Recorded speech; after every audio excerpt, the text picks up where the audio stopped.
सारिया गेमां दे उत्ते एक गेमिंग करफ्यू कहते हैं वो लगाया, जिस मुताबिक 90 मिनट तो ज़्यादा बच्चा एक दिन में गेम खेल ही नहीं सकता।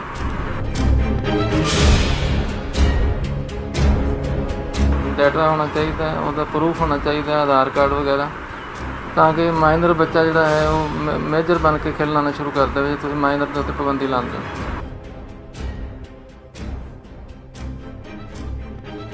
जब बच्चा 5 घंटे तक पबजी खेली जाएगा और सरकार कुछ नहीं करेगी, कहना मतलब सरकार एक हथ नाल एक कानून का सहारा दे रही बच्चों को पढ़ाई वास्ते और दूजे हथ नाल वापस ले रही।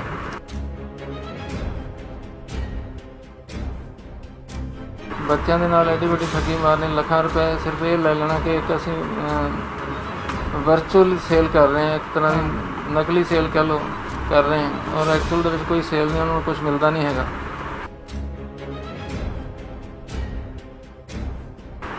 जो मैं पढ़िया इन्होंने दिनों में इंटरनेट तो खबर पढ़िया, मई तो जून 2020 के 2 तो 3 करोड़ रुपया डेली पबजी गेम ने कमाया। सो ये कोई नवी गल नहीं मेरे वास्ते, जे मैं 400 तो वध पटीशनां पा चुकिया। क्यों पानियां पैंदियां? क्योंकि किसी भी पासे देखी सरकारां काम कर ही नहीं रही होंदियां। सरकारां सिर्फ उत्थे काम करदियां ने जिथे उन्होंने कोई वोट बैंक में इफैक्ट होंदा होवे। जे वोट बैंक में नहीं इफैक्ट होंदा तो जिन्ना मर्जी चंगा काम होवे, चाहे उते खर्चा होंदा होवे ना होंदा होवे, सरकारां बिल्कुल ध्यान दिंदियां नहीं। ये मेरा की लगता है कि आखिरकार ये पूरे सिस्टम के उत्ते क्यों नहीं नज़र रखी जा रही है कि कोई प्लग होना चाहिए? साइबर क्राइम हैगा वो क्यों नहीं दिख रहे है चीज़ां? देखो जी, सरकारों को जगाना पैंदा। जागदियां दी कट्टियां ते सत्तां दे कट्टे पंजाबी विच कहंदे ने। ਜਿਹੜੇ ਹਿਸਾਬ ਨਾਲ ਇਹ ਪੈਸੇ ਗਏ ਨੇ ਤੇ ਤੁਹਾਨੂੰ ਕੀ ਲੱਗਦਾ ਜੇ ਕਾਨੂੰਨੀ ਪੱਖ ਦੇ ਤੌਰ ਤੇ ਦੇਖਿਆ ਜਾਵੇ ਕੀ ਉਹ ਮਾਂ-ਬਾਪ ਦੁਬਾਰਾ ਇਹਨਾਂ ਨੂੰ ਰੀਫੰਡ ਕਰ ਸਕਦੇ ਹੈਗੇ ਨੇ? ਮੈਨੂੰ ਪਤਾ ਨਹੀਂ ਜੀ ਉਹ ਬੱਚਾ ਮਾਈਨਰ ਸੀ ਕਿ ਮੇਜਰ ਸੀ। ਜੇ ਮਾਈਨਰ ਸੀ ਤਾਂ ਸ਼ਾਇਦ ਪੈਸਾ ਉਹਦਾ ਵਾਪਸ ਲੈਂਦਾ ਜਾ ਸਕਦਾ ਹੈ, ਕਿਉਂਕਿ ਮਾਈਨਰ ਦੇ ਵੱਲੋਂ ਕੀਤੀ ਗਈ ਕੋਈ ਟ੍ਰਾਂਜੈਕਸ਼ਨ ਹੈਗੀ ਬਾਈਂਡਿੰਗ ਨਹੀਂ ਹੁੰਦੀ ਪੇਰੈਂਟਸ ਵਗੈਰਾ ਦੇ ਉੱਪਰ। ਪਬਜੀ ਗੇਮ ਨੂੰ ਲੈ ਕੇ ਦੇਖਿਆ ਜਾਵੇ ਤਾਂ ਪਹਿਲਾਂ ਜਿਸ ਤਰ੍ਹਾਂ ਦੀਆਂ ਅਸੀਂ ਘਟਨਾਵਾਂ ਸੁਣਦੇ ਸੀਗੇ ਕਿ ਕਿਸੇ ਕੋਈ ਬੱਚਾ ਡਿਪਰੈਸ਼ਨ 'ਚ ਚਲਾ ਗਿਆ, ਕਈਆਂ ਨੇ ਸੁਸਾਈਡ ਕਰ ਲਏ, ਤਾਂ ਬੇਹੱਦ ਘਾਤਕ ਪਰਿਣਾਮ ਉਹਦੇ ਸਾਹਮਣੇ ਆਏ ਸੀ। ਹੁਣ ਦੇਖਿਆ ਜਾਵੇ ਤਾਂ ਉਹ ਸਿਲਸਿਲਾ ਅੱਗੇ ਹੀ ਵੱਧਦਾ ਹੋਇਆ ਦਿਖਾਈ ਦਿੰਦਾ। ਉਹਦੇ ਵਿੱਚ ਕੋਈ ਜੇ ਕਹੀਏ ਕਿ ਕਿਸੇ ਤਰ੍ਹਾਂ ਦੇ ਨਾਲ ਇਹ ਚੀਜ਼ਾਂ ਘਟਣੀਆਂ ਤਾਂ ਚਾਹੀਦੀਆਂ ਸੀ, ਕਿਉਂਕਿ ਸਰਕਾਰਾਂ ਦੀ ਨਿਗਾਹ ਅਜਿਹੇ ਮਾਹੌਲਾਂ ਦੇ ਉੱਤੇ ਲਗਾਤਾਰ ਰਹਿੰਦੀ ਹੈ ਅਤੇ ਲਗਾਤਾਰ ਇੰਸੀਡੈਂਟ ਜਿਹੜੇ ਉਹ ਰਿਕਾਰਡ ਹੋ ਰਹੇ ਨੇ। ਦੂਜੇ ਪਾਸੇ ਦੇਖਿਆ ਜਾਵੇ ਹੁਣ ਜਿਸ ਤਰ੍ਹਾਂ ਦੇ ਨਾਲ ਕੁਝ ਹੀ ਦਿਨਾਂ ਦੇ ਵਿੱਚ ਕਈ ਬੱਚਿਆਂ ਨੇ ਲੱਖਾਂ ਰੁਪਇਆ ਜਿਹੜਾ ਆਪਣੇ ਮਾਂ-ਬਾਪ ਦਾ ਗੇਮ ਦੇ ਸਹਾਰੇ ਉਡਾਤਾ ਕਿ ਸਿਰਫ ਉਹ ਇੱਕ ਬਨਾਵਟੀ ਜੇ ਕਹੀਏ ਕਿ ਖੇਡਾਂ ਲੈਣਾ ਚਾਹੁੰਦੇ ਸੀਗੇ, ਹਥਿਆਰ ਦੀ ਗੱਲ ਹੋਵੇ, ਵਿੱਚ ਪਲੇਅਰ ਦੀ ਗੱਲ ਹੋਵੇ, ਤਾਂ ਉਹਦੇ ਉੱਤੇ ਲੱਖਾਂ ਰੁਪਏ ਦਾ ਚੂਨਾ ਜਿਹੜਾ ਮਾਂ-ਬਾਪ ਨੂੰ ਲੱਗ ਚੁੱਕਿਆ ਹੈ। ਸਾਡੇ ਨਾਲ ਕਾਨੂੰਨੀ ਮਾਹਰ ਹੈਗੇ ਨੇ SC ਅਰੋੜਾ, ਜਿਨ੍ਹਾਂ ਨੇ ਕਿ ਲਗਾਤਾਰ ਦੇਖਿਆ ਜਾਵੇ ਪਬਜੀ ਗੇਮ ਨੂੰ ਲੈ ਕੇ ਪਹਿਲਾਂ ਵੀ ਇਤਰਾਜ਼ ਵਿਅਕਤ ਕਰਿਆ ਸੀ। ਤਾਈਓ ਕਾਰਨ ਸੀ ਕਿ ਬੇਸ਼ੱਕ ਕੋਈ ਵੱਡਾ ਐਕਸ਼ਨ ਤਾਂ ਨਹੀਂ ਹੋ ਪਾਇਆ, ਪਰ ਇੰਨਾ ਜ਼ਰੂਰ ਹੈ ਕਿ ਪਬਜੀ ਗੇਮ ਨੂੰ ਆਖਰਕਾਰ ਜਵਾਬ ਦੇਣਾ ਪੈ ਗਿਆ ਸੀਗਾ ਕਿ ਆਖਿਰਕਾਰ ਅਸੀਂ ਇਹਦੇ ਉੱਤੇ ਸੁਧਾਰ ਕਰ ਰਹੇ ਹਾਂ। SC ਅਰੋੜਾ ਨਾਲ ਗੱਲ ਕਰਾਂਗੇ। ਅਰੋੜਾ ਸਾਹਿਬ, ਦੇਖਿਆ ਜਾਵੇ ਤੁਸੀਂ ਵੀ ਪਹਿਲਾਂ ਸਖਤ ਨੋਟਿਸ ਲਿਆ ਸੀ ਇਸ ਚੀਜ਼ ਦਾ, ਤੇ ਉਸ ਤੋਂ ਬਾਅਦ ਦੇਖਿਆ ਜਾਵੇ ਤੁਹਾਨੂੰ ਕੋਰਟ ਦੇ ਵਿੱਚ ਵੀ ਇੱਕ ਇਹ ਪੂਰਾ ਮਾਮਲਾ ਲੈ ਕੇ ਗਏ। ਪਹਿਲਾਂ ਤਾਂ ਉਦੋਂ ਕਿਸ ਤਰ੍ਹਾਂ ਦੀ ਤੁਹਾਨੂੰ ਜ਼ਰੂਰਤ ਸਮਝੀ ਸੀ, ਕਿਉਂਕਿ ਹੁਣ ਤਾਂ ਲੱਖਾਂ ਰੁਪਏ ਦੀ ਗੱਲ ਆ ਗਈ, ਪਰ ਉਦੋਂ ਕਈ ਜਾਨਾਂ ਵੀ ਜਾ ਚੁੱਕੀਆਂ ਸੀ। ਐਕਚੁਅਲੀ ਮੇਰੇ ਕੋਲ ਕਈ ਮਾਵਾਂ ਦੇ ਫਾਦਰਸ ਵਗੈਰਾ ਦੇ ਫੋਨ ਆਉਂਦੇ ਸੀ ਕਿ ਸਾਡਾ ਬੱਚਾ ਇਸ ਤਰ੍ਹਾਂ ਪਬਜੀ ਦੀ ਗੇਮ 'ਚ ਇੰਨੀ ਬੁਰੀ ਤਰ੍ਹਾਂ ਫਸ ਗਿਆ ਕਿ ਉਹਨੂੰ ਛੁਡਾਈਏ ਤਾਂ ਉਹ ਵਾਇਲੈਂਟ ਹੋ ਜਾਂਦਾ ਹੈ ਔਰ ਡਿਪਰੈਸ਼ਨ 'ਚ ਵੀ ਚਲਾ ਜਾਂਦਾ ਹੈ। ਜੇ ਉਹਨੂੰ ਨਹੀਂ ਛੁਡਾਉਂਦੇ ਤਾਂ ਉਹ ਸਾਰਾ ਦਿਨ ਪਬਜੀ ਹੀ ਖੇਡਦਾ ਰਹਿੰਦਾ, ਪੜ੍ਹਾਈ ਵੱਲ ਕੋਈ ਧਿਆਨ ਨਹੀਂ। ਸੋਸ਼ਲ ਲਾਈਫ ਜਿਸ ਤਰ੍ਹਾਂ ਬੱਚਿਆਂ ਦੀ ਹੁੰਦੀ, ਕੋਈ ਆ ਗਿਆ ਉਹਨੂੰ ਨਮਸਤੇ ਕਰਨੀ, ਸਤਿ ਸ਼੍ਰੀ ਅਕਾਲ ਕਰਨੀ, ਉਹਦੇ ਕੋਲ ਬੈਠਣਾ, ਸਾਰਾ ਕੁਛ ਬੰਦ। ਉਹਨਾਂ ਲਈ ਪਬਜੀ ਸਭ ਕੁਛ ਆ, ਉਹ ਕਿਸੇ ਹੋਰ ਨੂੰ ਇੰਪੋਰਟੈਂਸ ਦਿੰਦੇ ਹੀ ਨਹੀਂ ਹੈਗੇ। ਅਤੇ ਤੁਸੀਂ ਬੱਚਿਆਂ ਨੂੰ ਬਚਾਓ। ਸਾਡੇ ਬੱਚਿਆਂ ਨੂੰ ਸਮਝ ਨਹੀਂ ਆਉਂਦੀ ਕੀ ਹੁੰਦਾ ਜਾ ਰਿਹਾ, ਸਾਨੂੰ ਤਾਂ ਬਹੁਤ ਹੀ ਅਸੀਂ ਖੁਦ ਪਰੇਸ਼ਾਨ ਹੈਗੇ।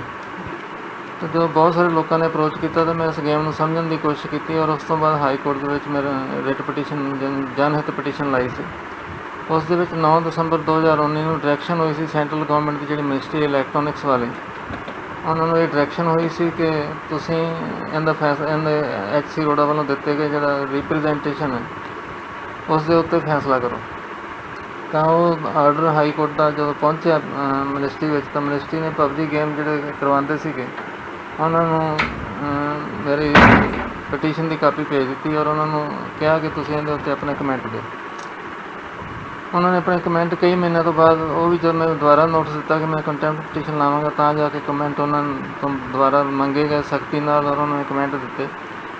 2 ਚੀਜ਼ਾਂ ਉੱਭਰ ਕੇ ਆਈਆਂ ਉਹਨਾਂ ਦੇ ਕਮੈਂਟ ਵਿੱਚੋਂ। ਇੱਕ ਤਾਂ ਉਹ ਕਹਿੰਦੇ ਸੀ ਕਿ ਜਿਹੜਾ ਇਹ ਦੋਸ਼ ਲੱਗਦਾ ਪਬਜੀ ਗੇਮ ਵਾਲਿਆਂ ਤੇ ਕਿ ਇਹ ਆਪਣੇ ਆਪ ਡਿਪਰੈਸ਼ਨ ਪੈਦਾ ਕਰਦੀ ਬੱਚਿਆਂ ਵਿੱਚ, ਜਾਂ ਬੱਚਿਆਂ ਦੇ ਵਿੱਚ ਵਾਇਲੈਂਸ ਦੇ ਪ੍ਰਤੀ ਪ੍ਰਵਿਰਤੀ ਜਾਗਦੀ ਹੈ ਇਹਨੂੰ ਗੇਮ ਨੂੰ ਵੇਖਣ ਨਾਲ, ਇਸ ਦਾ ਕੋਈ ਡਾਟਾ ਹੈ ਤਾਂ ਦੱਸੋ। ਵੀ ਸਾਡੇ ਹਿਸਾਬ ਨਾਲ ਐਸਾ ਨਹੀਂ ਹੋ ਸਕਦਾ। ਕੋਈ ਆਪਣੀ ਪ੍ਰੋਬਲਮ ਬੱਚੇ ਨੂੰ ਹੋ ਸਕਦੀਆਂ ਔਰ ਮੜ ਦਿਓ ਤੁਸੀਂ ਪਬਜੀ ਦੇ ਸਿਰ ਦੇ ਉੱਪਰ। ਦੂਸਰਾ ਉਹਨਾਂ ਨੇ ਕਿਹਾ ਕਿ ਜੁਲਾਈ ਔਰ ਜੂਨ 2020 ਦੇ ਵਿੱਚ ਅਸੀਂ ਇਨਫਰਾਸਟ੍ਰਕਚਰ ਕ੍ਰੀਏਟ ਕਰਕੇ ਇਹਨੂੰ ਰੈਗੂਲੇਟ ਕਰਨ ਦੀ ਕੋਸ਼ਿਸ਼ ਕਰ ਰਹੇ ਹਾਂ। ਔਰ ਰੈਗੂਲੇਸ਼ਨ ਜਿਹੜਾ ਉਹਨਾਂ ਨੇ ਦੱਸਿਆ ਉਹ ਰੈਗੂਲੇਸ਼ਨ ਇਹ ਸੀ ਕਿ 5 ਘੰਟੇ ਬਾਅਦ ਤੋਂ ਗੇਮ ਇੱਕ ਦਿਨ 'ਚ ਬੱਚਾ ਖੇਲ ਸਕਦਾ। ਪਹਿਲੇ 2 ਘੰਟੇ ਤੋਂ ਬਾਅਦ 1 ਘੰਟੇ ਦੀ ਬ੍ਰੇਕ ਹੋਏਗੀ, ਫਿਰ 1 ਘੰਟੇ ਦੀ ਗੇਮ ਹੋਏਗੀ, 3 ਘੰਟੇ ਹੋ ਜਾਣਗੇ ਤਾਂ ਉਸ ਤੋਂ ਬਾਅਦ ਮਾਂ ਪਿਓ ਨੂੰ OTP ਜਾਏਗਾ ਔਰ ਉਹਨਾਂ ਦੀ ਪਰਮਿਸ਼ਨ ਹੋਏਗੀ ਤਾਂ ਗੇਮ ਫਿਰ 2 ਘੰਟੇ ਚੱਲੇਗੀ। ਸੋ ਇਹ 2 ਚੀਜ਼ਾਂ ਉਹਨਾਂ ਨੇ ਲਿਖੀਆਂ ਸੀ। ਉਸ ਦਾ ਮੈਂ ਜਵਾਬ ਦਿੱਤਾ ਸੀ। ਜਵਾਬ ਦੇ ਵਿੱਚ ਮੈਂ ਉਹਨਾਂ ਨੂੰ ਇਹ ਕਿਹਾ ਸੀ ਕਿ ਚਾਈਨਾ ਨੇ ਸਾਰੀਆਂ ਗੇਮਾਂ ਦੇ ਉੱਤੇ ਇੱਕ ਗੇਮਿੰਗ ਕਰਫਿਊ ਕਹਿੰਦੇ ਉਹਨੂੰ, ਉਹ ਲਗਾਇਆ ਜਿਸ ਦੇ ਮੁਤਾਬਕ 90 ਮਿੰਟ ਤੋਂ ਜ਼ਿਆਦਾ ਬੱਚਾ ਇੱਕ ਦਿਨ ਵਿੱਚ ਗੇਮ ਖੇਲ ਹੀ ਨਹੀਂ ਸਕਦਾ। ਜਾਂ ਤਾਂ ਉਹ ਲਗਾ ਦਿਓ ਤੁਸੀਂ, ਇੱਥੇ ਵੀ ਗੇਮਿੰਗ ਕਰਫਿਊ ਲਗਾ ਦਿਓ ਕਿ 90 ਮਿੰਟ ਤੋਂ ਬਾਅਦ ਇੱਕ ਦਿਨ 'ਚ ਖੇਲ ਨਹੀਂ ਸਕਦਾ।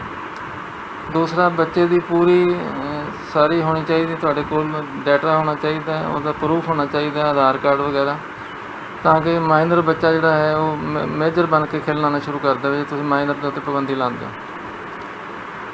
ਔਰ ਤੀਸਰਾ, ਮੈਂ ਉਹਨਾਂ ਨੂੰ ਲਿਖਿਆ ਸੀ ਕਿ ਜੋ ਹਿੰਦੁਸਤਾਨ ਦਾ ਸੰਵਿਧਾਨ ਹੈ ਔਰ ਜੋ ਰਾਈਟ ਟੂ ਐਜੂਕੇਸ਼ਨ ਬਣਿਆ ਉਸ ਦੇ ਵਿੱਚ ਬੱਚਿਆਂ ਨੂੰ ਫ੍ਰੀ ਅਤੇ ਕੰਪਲਸਰੀ ਪ੍ਰਾਇਮਰੀ ਐਜੂਕੇਸ਼ਨ ਦਾ ਪ੍ਰਾਵਧਾਨ ਹੈ।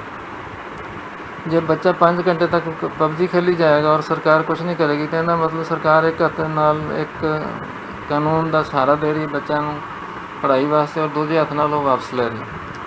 ਸੋ ਪ੍ਰਾਇਮਰੀ ਦੇ ਜਿਹੜੇ ਬੱਚੇ ਉਹਨਾਂ ਵਾਸਤੇ ਤਾਂ ਗੇਮ ਟੋਟਲੀ ਬੰਦ ਹੋਣੀ ਚਾਹੀਦੀ।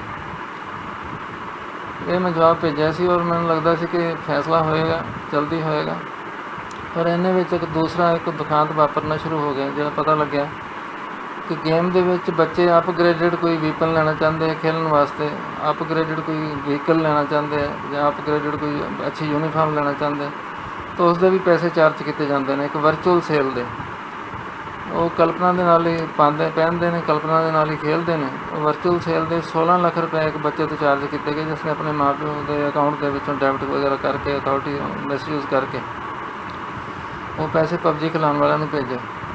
ਮੈਂ ਇਹ ਵੀ ਚੀਜ਼ ਉਹਨਾਂ ਨੂੰ ਭੇਜੀ ਹੈ ਮਿਨਿਸਟਰੀ ਨੂੰ, ਔਰ ਉਹਨਾਂ ਨੂੰ ਮੈਂ ਇਹੀ ਰਿਕੁਐਸਟ ਕੀਤੀ ਹੈ ਕਿ ਇਸ ਤੋਂ ਬਾਅਦ ਤਾਂ ਹੁਣ ਕੋਈ ਕਾਰਨ ਰਹਿ ਨਹੀਂ ਜਾਂਦਾ ਕਿ ਐਸੀ ਗੇਮ ਨੂੰ ਅੱਗੇ ਚੱਲਣ ਦਿੱਤਾ ਜਾਵੇ, ਕਿਉਂਕਿ ਇੱਕ ਬਹੁਤ ਵੱਡੀ ਠੱਗੀ ਹੈ। ਬੱਚਿਆਂ ਦੇ ਨਾਲ ਐਡੀ ਵੱਡੀ ਠੱਗੀ ਮਾਰਨੀ, ਲੱਖਾਂ ਰੁਪਏ ਸਿਰਫ ਇਹ ਲੈ ਲੈਣਾ ਕਿ ਇੱਕ ਅਸੀਂ ਵਰਚੁਅਲ ਸੇਲ ਕਰ ਰਹੇ ਹਾਂ, ਇੱਕ ਤਰ੍ਹਾਂ ਦੀ ਨਕਲੀ ਸੇਲ ਕਹਿ ਲਓ ਕਰ ਰਹੇ ਹਾਂ, ਔਰ ਐਕਚੁਅਲ ਦੇ ਵਿੱਚ ਕੋਈ ਸੇਲ ਨਹੀਂ, ਉਹਨਾਂ ਨੂੰ ਕੁਛ ਮਿਲਦਾ ਨਹੀਂ ਹੈਗਾ। ਇਸ ਗੇਮ 'ਤੇ ਪਾਬੰਦੀ ਲਾਉਣੀ ਬਹੁਤ ਜ਼ਰੂਰੀ ਹੈ। ਹਾਂ ਅਰੋੜਾ ਜੀ, ਦੇਖਦੇ ਹੋ ਕਿ ਜਿਸ ਤਰ੍ਹਾਂ ਦੇ ਨਾਲ ਗੇਮ ਖੇਡਣ ਤੱਕ ਦਾ ਤਾਂ ਸਿਲਸਿਲਾ ਠੀਕ ਸੀਗਾ, ਪਰ ਜੇ ਉਹਦੇ ਵਿੱਚ ਵੀ ਹਾਲਾਂਕਿ ਕਿੰਤੂ ਪਰੰਤੂ ਬਹੁਤ ਸਾਰੇ ਰਹੇ। ਤੁਸੀਂ ਵੀ ਜਿਹੜੇ ਸਵਾਲ ਚੱਕੇ, ਬੜੇ ਜਾਇਜ਼ ਸਵਾਲ ਚੱਕੇ, ਜੋ ਕਿ ਆਮ ਸਮਾਜਿਕ ਤਾਣੇ ਬੁਣੇ ਦੇ ਜੇ ਕਿਹਾ ਜਾਵੇ ਇੱਕ ਤਰ੍ਹਾਂ ਦਾ ਮੁਸ਼ਕਲਾਂ ਬਣ ਚੁੱਕੀਆਂ ਨੇ।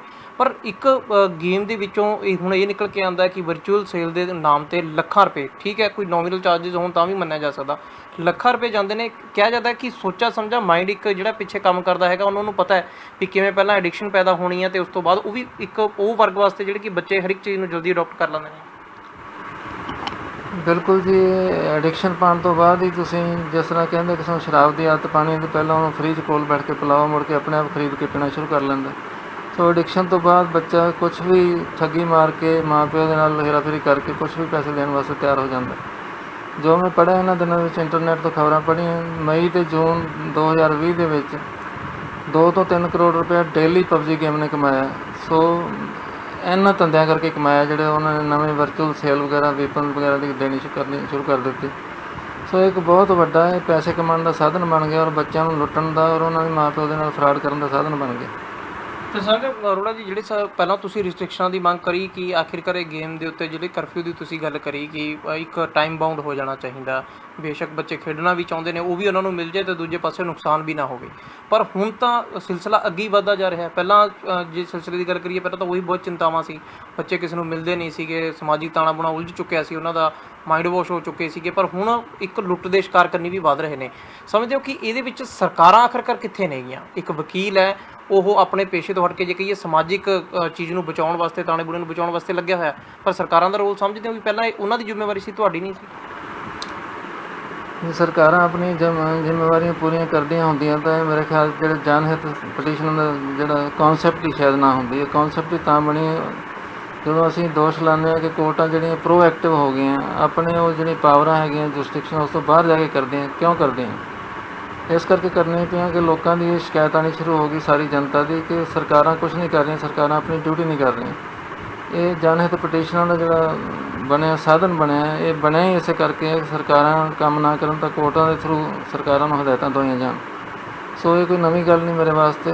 ਜੇ ਮੈਂ 400 ਤੋਂ ਵੱਧ ਪਟੀਸ਼ਨਾਂ ਪਾ ਚੁੱਕਿਆ। ਕਿਉਂ ਪਾਉਣੀਆਂ ਪੈਂਦੀਆਂ? ਕਿਉਂਕਿ ਕਿਸੇ ਵੀ ਪਾਸੇ ਦੇਖੀ ਸਰਕਾਰਾਂ ਕੰਮ ਕਰ ਹੀ ਨਹੀਂ ਰਹੀਆਂ ਹੁੰਦੀਆਂ।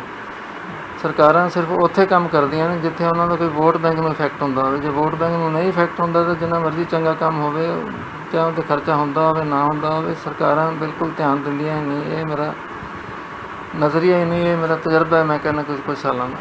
ਇਹੀ ਜੇ ਦੇਖਿਆ ਜਾਵੇ ਅਰੋੜਾ ਜੀ, ਇਹਦੇ ਵਿੱਚ ਤਾਂ ਵੋਟ ਬੈਂਕ ਵੀ ਲੱਗਦਾ ਵੀ ਜੇਕਰ ਆਖਰਕਾਰ ਸਰਕਾਰਾਂ ਇਹਦੇ 'ਤੇ ਕੋਈ ਫੈਸਲਾ ਲੈਣ ਤਾਂ ਕਿਉਂਕਿ ਬੱਚੇ ਨੇ ਉਹ ਸਭ ਦੇ ਨੇਗੇ, ਅਤੇ ਉਹਦੇ ਵਿੱਚ ਦੇਖਿਆ ਜਾਵੇ ਇਨਫੈਕਟਡ ਪਰਿਵਾਰ ਵੀ ਬਹੁਤ ਵੱਡੀ ਸੰਖਿਆ ਹੈ। ਠੀਕ ਹੈ, 2 ਹਾਈਲਾਈਟ ਇਸ ਲਈ ਹੋ ਗਏ ਕਿਉਂਕਿ ਲੱਖਾਂ ਰੁਪਏ ਉੱਡ ਗਏ, ਪਰ ਜਿਨ੍ਹਾਂ ਦੇ ਹਜ਼ਾਰਾਂ ਰੁਪਏ ਦੀ ਗਿਣਤੀ ਲਾਈ ਜਾਵੇ, ਜਿਵੇਂ ਕਿ ਤੁਸੀਂ ਵੀ ਸਟੱਡੀ ਕੀਤੀ ਕਿ ਕਰੋੜਾਂ ਰੁਪਏ ਕਮਾ ਚੁੱਕਿਆ ਪਬਜੀ ਇਸ ਤੋਂ, ਤਾਂ ਇੱਕ ਗੇਮ ਦੇ ਉੱਤੇ ਜਿਹੜੀ ਕਿ ਇੰਨੀ ਸੀਰੀਅਸਨੈਸ ਹੋ ਚੁੱਕੀ ਆ, ਉਹਦੇ ਕੰਨੀ ਆਖਰਕਾਰ ਧਿਆਨ ਨਾ ਹੋਣਾ, ਕੀ ਲੱਗਦਾ ਕਿ ਆਖਿਰਕਾਰ ਇਹ ਪੂਰੇ ਸਿਸਟਮ ਦੇ ਉੱਤੇ ਕਿਉਂ ਨਹੀਂ ਨਜ਼ਰ ਰੱਖੀ ਜਾ ਰਹੀ ਹੈਗੀ? ਕੋਈ ਅਲੱਗ ਹੋਣਾ ਚਾਹੀਦਾ, ਸਾਈਬਰ ਕ੍ਰਾਈਮ ਹੈਗਾ ਉਹ ਕਿਉਂ ਨਹੀਂ ਦਿਖ ਰਹੇ ਹੈਗੇ ਚੀਜ਼ਾਂ ਨੂੰ? ਦੇਖੋ ਜੀ, ਸਰਕਾਰਾਂ ਨੂੰ ਜਗਾਉਣਾ ਪੈਂਦਾ। ਜਾਗਦਿਆਂ ਦੀਆਂ ਕੱਟੀਆਂ ਤੇ ਸੁੱਤਿਆਂ ਦੇ ਕੱਟੇ ਪੰਜਾਬੀ ਵਿੱਚ ਕਹਿੰਦੇ ਨੇ। ਸੋ ਮੈਨੂੰ ਤਾਂ ਕਦੇ ਗਿਲਾ ਹੁੰਦਾ ਨਹੀਂ, ਕਿਉਂਕਿ ਮੈਂ ਸਮਝਦਾ ਹੈਗਾ ਕਿ ਅਸੀਂ ਆਪਣਾ ਫਰਜ਼ ਪੂਰਾ ਕਰਨਾ। ਜਿੱਥੇ ਵੀ ਸਰਕਾਰ ਕੁਤਾਹੀ ਕਰਦੀ ਹੈ ਅਸੀਂ ਉੱਥੇ ਕੋਸ਼ਿਸ਼ ਕਰਦੇ ਹਾਂ ਕਿ ਸਰਕਾਰ ਦੇ ਕੰਨ ਪਕੜ ਕੇ ਕੋਰਟ ਦੇ ਵਿੱਚ ਲੈ ਜਾਇਆ ਜਾਵੇ ਔਰ ਕੋਰਟ ਤੋਂ ਇਹਨਾਂ ਨੂੰ ਹਦਾਇਤਾਂ ਦਵਾਈਆਂ ਜਾਣ। ਸੋ ਮੇਰੇ ਲਈ ਕੋਈ ਨਵੀਂ ਗੱਲ ਨਹੀਂ ਹੈਗੀ। ਮੈਂ ਇਹ ਕਹਾਂ ਕਿ ਸਰਕਾਰਾਂ ਤੋਂ ਮੈਂ ਬਹੁਤ ਨਿਰਾਸ਼ ਹਾਂ। ਸਰਕਾਰਾਂ ਤੋਂ ਨਿਰਾਸ਼ ਹੋ ਕੇ ਵੀ ਕੀ ਕਰਾਂਗੇ? ਅਸੀਂ ਕੁਛ ਵੀ ਨਹੀਂ ਕਰ ਸਕਾਂਗੇ। ਫਿਰ ਨਿਰਾਸ਼ ਬੰਦਾ ਤਾਂ ਡਿਪਰੈਸ਼ਨ 'ਚ ਹੀ ਜਾਂਦਾ। ਮੈਂ ਸਮਝਦਾ ਕਿ ਸਰਕਾਰਾਂ ਨੂੰ ਧਿਆਨ ਦੇਣਾ ਚਾਹੀਦਾ ਇਹਨਾਂ ਚੀਜ਼ਾਂ ਵੱਲ, ਪਰ ਕਈ ਵਾਰੀ ਸਾਡਾ ਵੀ ਦੋਸ਼ ਹੁੰਦਾ।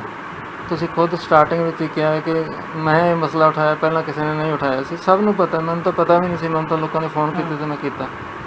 ਸੋ ਇਹਦੇ ਵਾਸਤੇ ਥੋੜ੍ਹੀ ਜਾਗਰੂਕਤਾ ਦੀ ਲੋੜ ਹੈ ਕਿ ਸਮਾਜ ਨੂੰ ਜੇ ਅਸੀਂ ਬੁਰਾਈਆਂ ਤੋਂ ਬਚਾਉਣਾ ਹੈਗਾ, ਸਹੀ ਰਸਤੇ 'ਤੇ ਲਿਜਾਣਾ ਹੈ, ਬੱਚਿਆਂ ਦਾ ਭਵਿੱਖ ਬਣਾਉਣਾ, ਸਾਨੂੰ ਆਪਦੇ ਫਰਜ਼ ਪੂਰਾ ਕਰਨੇ ਚਾਹੀਦੇ ਨੇ। ਸਰਕਾਰਾਂ ਆਪਣੇ ਆਪ ਫਿਰ ਚੱਲ ਪੈਂਦੀਆਂ ਨੇ, ਸਰਕਾਰਾਂ ਨੂੰ ਤਾਂ ਚਲਾਉਣਾ ਚਾਹੀਦਾ, ਬੰਦਾ ਆਪਣਾ ਫਰਜ਼ ਪੂਰਾ ਕਰੇ, ਮੈਂ ਸਮਝਦਾ। ਅਰੋੜਾ ਜੀ, ਜਿਹੜੇ ਹਿਸਾਬ ਨਾਲ ਇਹ ਪੈਸੇ ਗਏ ਨੇ, ਅਤੇ ਤੁਹਾਨੂੰ ਕੀ ਲੱਗਦਾ ਜੇ ਕਾਨੂੰਨੀ ਪੱਖ ਦੇ ਤੌਰ 'ਤੇ ਦੇਖਿਆ ਜਾਵੇ, ਕੀ ਉਹ ਮਾਂ-ਬਾਪ ਦੁਬਾਰਾ ਇਹਨਾਂ ਨੂੰ ਰੀਫੰਡ ਕਰ ਸਕਦੇ ਹੈਗੇ ਨੇ, ਜਾਂ ਫਿਰ ਉਹ ਪਹਿਲਾਂ ਹੀ ਹੱਥ ਇੰਨੇ ਕਟਵਾ ਚੁੱਕੇ ਨੇ ਬੱਚਿਆਂ ਦੇ ਰਸਤੇ, ਜਾਂ ਬੱਚੇ ਕਿ ਆਖਿਰਕਾਰ ਇਹ ਪੈਸਾ ਵਾਪਸ ਨਹੀਂ ਆ ਸਕਦਾ? ਠੀਕ ਹੈ, ਭਵਿੱਖ ਵਾਸਤੇ ਸੋਚਣਾ ਹੋਊਗਾ। ਮੈਨੂੰ ਪਤਾ ਨਹੀਂ ਜੀ ਉਹ ਬੱਚਾ ਮਾਈਨਰ ਸੀ ਕਿ ਮੇਜਰ ਸੀ। ਜੇ ਮਾਈਨਰ ਸੀ ਤਾਂ ਸ਼ਾਇਦ ਪੈਸਾ ਉਹਦਾ ਵਾਪਸ ਲਿਆਂਦਾ ਜਾ ਸਕਦਾ ਹੈ, ਕਿਉਂਕਿ ਮਾਈਨਰ ਦੇ ਵੱਲੋਂ ਕੀਤੀ ਗਈ ਕੋਈ ਟ੍ਰਾਂਜੈਕਸ਼ਨ ਹੈਗੀ ਬਾਈਨਿੰਗ ਨਹੀਂ ਹੁੰਦੀ ਪੇਰੈਂਟਸ ਵਗੈਰਾ ਦੇ ਉੱਪਰ, ਨਾ ਦੂਸਰੀ ਸਾਈਡ ਦੇ ਨੂੰ ਵੀ ਕੋਈ ਹੱਕ ਨਹੀਂ ਮਿਲ ਜਾਂਦਾ ਕਿ ਉਹਨਾਂ ਨੇ ਪੈਸਾ ਇੱਕ ਕੰਟੈਕਟ ਕੀਤਾ ਹੁੰਦਾ ਔਰ ਕੰਟੈਕਟ ਦੇ ਤਹਿਤ ਉਹਨਾਂ ਨੂੰ ਪੈਸਾ ਲਿਆ। ਇਹ ਨਹੀਂ ਕਹਿ ਸਕਦੇ ਕਿ ਮਾਈਨਰ ਦੇ ਨਾਲ ਕੰਟੈਕਟ ਵੀ ਨਹੀਂ ਹੋ ਸਕਦਾ। ਸੋ ਜੇ ਮਾਈਨਰ ਹੈ ਤਾਂ ਵਾਪਸ ਆ ਸਕਦਾ, ਅਦਰਵਾਈਜ਼ ਮੁਸ਼ਕਿਲ ਹੈ।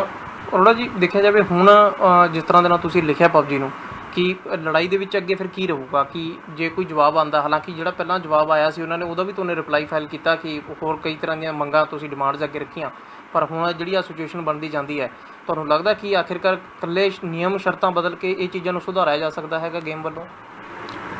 ਦੇਖੋ ਜੀ, ਸਰਕਾਰ ਕੀ ਕਰਵਾਉਂਦੀ ਹੈ ਉਹਨਾਂ ਦੇ ਉੱਤੇ, ਔਰ ਉਹ ਕਿੱਥੋਂ ਤੱਕ ਸਰਕਾਰ ਦੀ ਗੱਲ ਮੰਨਦੇ ਜਾਂ ਕਿੱਥੋਂ ਤੱਕ ਉਹ ਕੰਪੈਲ ਹੋ ਕੇ ਪ੍ਰੈਸ਼ਰ ਹੇਠਾਂ ਆ ਕੇ ਛੋਟਾਂ ਦਿੰਦੇ ਨੇ, ਇਹ ਦੇਖਣਾ ਪਏਗਾ। ਜੇ ਕੋਈ ਫੈਸਲਾ ਸਰਕਾਰ 1 ਮਹੀਨਾ ਨਹੀਂ ਕਰਦੀ, ਮੈਂ 1 ਮਹੀਨੇ ਤੋਂ ਜ਼ਿਆਦਾ ਵੇਟ ਨਹੀਂ ਕਰਾਂਗਾ, ਤਾਂ ਅਸੀਂ ਹਾਈ ਕੋਰਟ ਦੇ ਵਿੱਚ ਕੰਟੈਂਪਟ ਪਟੀਸ਼ਨ ਲਗਾਵਾਂਗੇ ਸਰਕਾਰ ਦੇ ਵਿਰੁੱਧ। ਜੇ ਸਰਕਾਰ ਕੋਈ ਐਸਾ ਫੈਸਲਾ ਕਰਦੀ ਜਿਹੜਾ ਸਾਨੂੰ ਨਹੀਂ ਮਨਜ਼ੂਰ, ਤਾਂ ਅਸੀਂ ਦੁਬਾਰਾ ਹਾਈ ਕੋਰਟ ਜਾਵਾਂਗੇ, ਕਿਉਂਕਿ ਹੁਣ ਜਿਸ ਤਰ੍ਹਾਂ ਤੁਸੀਂ ਵੀ ਸਮਝਦੇ ਹੋ ਕਿ ਹੁਣ ਸਾਡੇ ਕੋਲ ਕਾਫੀ ਡਾਟਾ, ਕਾਫੀ ਪ੍ਰੂਫ ਇਕੱਠੇ ਹੋ ਗਏ ਨੇ, ਜਿਹੜੇ ਕਿ ਆਪਣੇ ਆਪ ਦੇ ਵਿੱਚ ਹੀ ਇਹ ਕੋਰਟ ਨੂੰ ਸੈਟੀਸਫਾਈ ਕਰਨ ਵਾਸਤੇ ਜਾਂ ਪਰਸੂਏਡ ਕਰਨ ਵਾਸਤੇ ਕਾਫੀ ਨੇ ਕਿ ਇਹ ਗੇਮ ਬੰਦ ਹੋਣੀ ਚਾਹੀਦੀ ਹੈ। ਸਮਝਦੇ ਹੋ ਕਿ ਮਾਂ-ਬਾਪ ਦੀ ਵੀ ਕਿਤੇ ਨਾ ਕਿਤੇ ਕੋਈ ਜ਼ਿੰਮੇਵਾਰੀ ਬਣਦੀ ਹੈਗੀ ਇਸ ਪੂਰੇ ਮਾਮਲੇ ਦੇ ਵਿੱਚ? ਮਾਂ-ਬਾਪਾਂ ਨੂੰ ਵੀ ਬੱਚਿਆਂ 'ਤੇ ਨਿਗਾਹ ਰੱਖਣ ਦੀ ਜ਼ਿਆਦਾ ਲੋੜ ਹੈਗੀ ਆ? ਮਾਂ-ਬਾਪ ਦੀ ਜ਼ਿੰਮੇਵਾਰੀ ਜ਼ਰੂਰ ਬਣਦੀ ਹੈ, ਪਰ ਮਾਂ-ਬਾਪ ਦੀ ਅੱਜ ਕੱਲ੍ਹ ਮੰਨਦਾ ਕੌਣ ਹੈ? ਤੁਹਾਨੂੰ ਪਤਾ ਹੈ ਬੱਚੇ ਕਿੰਨੇ ਹੱਠੀ ਹੋ ਗਏ ਨੇ। ਬੱਚੇ ਤੁਸੀਂ ਦੇਖੋ ਹਾਈ ਕੋਰਟ ਦੇ ਵਿੱਚ ਲਾਈਨਾਂ ਲੱਗੀਆਂ ਹੋਈਆਂ, ਕਰੋਨਾ ਦੇ ਦਿਨਾਂ ਵਿੱਚ ਵੀ ਰੋਜ਼ ਮੇਰਾ ਖਿਆਲ 20, 30 ਜਾਂ 40 ਨਵੇਂ ਜੋੜੀਆਂ ਆਉਂਦੀਆਂ ਨੇ, ਜਿਹੜੇ ਮਾਂ ਪਿਓ ਤੋਂ ਬਾਹਰ ਹੋ ਕੇ ਸ਼ਾਦੀਆਂ ਕਰਵਾਉਣ ਵਾਸਤੇ ਆਉਂਦੀਆਂ। ਇਸ ਤਰ੍ਹਾਂ ਛੋਟੇ ਛੋਟੇ ਬੱਚੇ ਹੈਗੇ ਨੇ, ਹਰ ਇੱਕ ਨੇ ਮੋਬਾਈਲ ਧੱਕੇ ਨਾਲ ਮਾਂ ਪਿਓ ਤੋਂ ਲਿਆ ਹੋਇਆ, ਔਰ ਜੋ ਮਰਜ਼ੀ ਖੇਡ ਰਹੇ, ਤੁਸੀਂ ਇਵਨ ਦੇਖ ਵੀ ਨਹੀਂ ਸਕਦੇ ਵਾਰੀ ਕਿ ਉਹ ਕਿਹੜੀ ਗੇਮ ਖੇਡ ਰਹੇ ਆ, ਕੋਈ ਹੋਰ ਗਲਤ ਚੀਜ਼ ਤਾਂ ਨਹੀਂ ਵੇਖ ਰਿਹਾ। ਮਾਂ ਬਾਪ ਦੀ ਜ਼ਿੰਮੇਵਾਰੀ ਤਾਂ ਜ਼ਰੂਰ ਹੈ, ਪਰ ਅਸੀਂ ਜੇ ਕਿਸੇ ਦੇ ਹੱਥ ਵਿੱਚ ਐਸੀ ਚੀਜ਼ ਫੜਾ ਦਈਏ ਕਿ ਜਿਸ ਤਰ੍ਹਾਂ ਅੱਗ ਲੱਗਣ ਵਾਲੀ ਕੋਈ ਚੀਜ਼ ਫੜਾ ਦਿੰਦੇ, ਫਿਰ ਕਹੀਏ ਕਿ ਉਹਨੂੰ ਅੱਗ ਨਾ ਲੱਗੇ। ਇਹ ਬਹੁਤ ਮੁਸ਼ਕਿਲ ਹੈ। ਸੋ ਕੰਟਰੋਲ ਤਾਂ ਸ਼ੁਰੂ ਤੋਂ ਮੁੱਢ ਤੋਂ ਹੋਣਾ ਚਾਹੀਦਾ, ਜਿਹਦੇ ਨਾਲ ਕਿ ਜਿਹੜੀ ਬਿਮਾਰੀ ਦੀ ਜੜ੍ਹ ਕੱਟੀ ਜਾਵੇ। ਸੋ ਇੱਦਾਂ ਦੀ ਗੇਮ ਹੋਣੀ ਨਹੀਂ ਚਾਹੀਦੀ। ਬਿਲਕੁਲ ਐਸੀ ਅਰੋੜਾ ਨੇ ਜੇ ਕਹੀਏ ਕਿ ਪੂਰੇ ਇਸ ਮਾਮਲੇ ਨੂੰ ਲੈ ਕੇ ਕਿਹਾ ਜਾ ਸਕਦਾ ਕਿ ਕਿਤੇ ਨਾ ਕਿਤੇ ਬੇਸ਼ੱਕ ਪੈਸੇ ਗਵਾ ਚੁੱਕੇ ਨੇ ਮਾਂ-ਬਾਪ, ਪਰ ਇਸ ਗੇਮ ਦੇ ਜੇ ਕਹੀਏ ਕਿ ਉਹਨੂੰ ਇੱਕ ਨਤੀਜੇ ਤੱਕ ਪਹੁੰਚਾਉਣ ਵਾਸਤੇ ਕਿ ਆਖਿਰਕਾਰ ਜੋ ਉਸ ਨੂੰ ਲੈ ਕੇ ਲੜਾਈ ਲੜੀ ਜਾ ਰਹੀ ਹੈ, ਤਾਂ ਉਹਦੇ ਵਿੱਚ ਜ਼ਰੂਰ ਇੱਕ ਠੋਸ ਸਬੂਤਾਂ ਦੇ ਤੌਰ ਤੇ ਕੰਮ ਕਰਦੇ ਹੋਏ ਇਹ ਮਾਮਲੇ ਸਾਹਮਣੇ ਆਉਣਗੇ, ਜਿਹਦੇ ਵਿੱਚ ਬੱਚੇ ਜਾਂ ਕਹੀਏ ਕਿ ਮਾਪੇ ਪੈਸੇ ਗਵਾ ਚੁੱਕੇ ਨੇ। ਦੂਜੇ ਪਾਸੇ ਹੁਣ ਇਹ ਵੀ ਕਿਤੇ ਨਾ ਕਿਤੇ ਬਣਦੀ ਹੋਈ ਧਾਰਨਾ ਨਜ਼ਰ ਆਉਂਦੀ ਹੈ ਕਿ ਆਖਿਰਕਾਰ ਇਸ ਗੇਮ ਨੂੰ ਲੈ ਕੇ ਪਾਬੰਦੀਆਂ ਕਿੰਨੀਆਂ ਜ਼ਿਆਦਾ ਲੱਗਣ, ਤੇ ਦੂਸਰਾ ਜੇਕਰ ਕੋਈ ਕਾਰਵਾਈਆਂ ਸਰਕਾਰਾਂ ਵੱਲੋਂ ਨਹੀਂ ਹੁੰਦੀਆਂ ਤਾਂ ਮਾਮਲਾ ਦੁਬਾਰੇ ਫਿਰ ਹਾਈ ਕੋਰਟ ਜਾਏਗਾ ਤੇ ਦੇਖਣਾ ਹੋਊਗਾ ਕਾਨੂੰਨੀ ਦਰਵਾਜ਼ੇ ਕੀ ਫੈਸਲੇ ਹੁੰਦੇ ਨੇ। ਵੀਡੀਓ ਜਰਨਲਿਸਟ ਕਮਲ ਦੇ ਨਾਲ ਸੁਮੀਤ ਜੋਸ਼ੀ, ਡੇਲੀ ਪੋਸਟ ਪੰਜਾਬੀ, ਚੰਡੀਗੜ੍ਹ।